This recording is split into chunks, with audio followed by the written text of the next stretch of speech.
नाशिकमध्ये शिक्षक मतदारसंघ निवडणुकीपूर्वी राजकीय घडामोडींना वेग आलाय। ठाकरेंच्या शिवसेनेचे विद्यमान आमदार किशोर दराडे शिंदेंच्या शिवसेनेमध्ये प्रवेश करणार आहेत। नाशिक शिक्षक मतदारसंघ ही जागा महाविकास आघाडीतील ठाकरेंच्या शिवसेनेकडे आहे।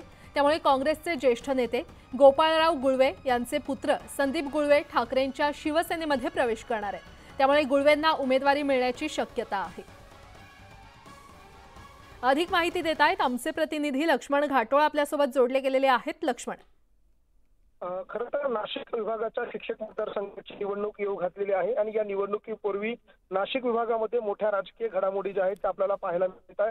नाशिक शिक्षक मतदारसंघाची जागा जी आहे ती पूर्वी शिवसेनेकडे होती। आता सध्या ठाकरेंच्या शिवसेनेचे आमदार किशोर दराडे हे या ठिकाणून विद्यमान आमदार आहे। मात्र किशोर दराडे जे आहेत ते आता ठाकरेंच्या शिवसेनेला सोडचिठ्ठी देऊन शिंदेंच्या शिवसेनेमध्ये प्रवेश करणार आहे आणि त्यामुळे ही जागा महाविकास आघाडीकडे असल्याने या जागेवरती काँग्रेसचे नेते ज्येष्ठ नेते जे आहेत गोपाळराव गुळवे यांचे पुत्र संदीप गुळवे यांना नाशिक लोकसभा मतदारसंघातून उमेदवारी करायची होती। मात्र ही जागा ठाकरेंच्या शिवसेनेकडे महाविकास आघाडीत जाऊ शकते आणि म्हणून आता संदीप गुळवे जे आहेत ते ठाकरेंच्या शिवसेनेमध्ये प्रवेश करणार आहेत आणि ठाकरेंच्या शिवसेनेत प्रवेश झाल्यानंतर ठाकरेंच्या शिवसेनेकडनं संदीप गुळवे जे आहेत त्यांना नाशिक शिक्षक मतदारसंघासाठीची उमेदवारी जी आहे ती ठाकरेंच्या शिवसेनेकडनं दिली जाऊ शकते।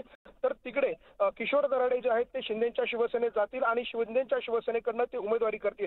त्यामुळे नाशिक लोकसभा मतदारसंघापाठोपाठ आता नाशिकच्या शिक्षक मतदारसंघामध्ये देखील शिवसेना विरुद्ध शिवसेना अशा प्रकारचा सामना जो आहे तो शिक्षक मतदारसंघाच्या निवडणुकीमध्ये देखील पाहायला मिळणार आहे। बरं लक्ष्मण, धन्यवाद या सविस्तर माहितीसाठी। यासोबतच इतरही काही महत्त्वाच्या बातम्या आपण पाहणार आहोत। तुर्तास एक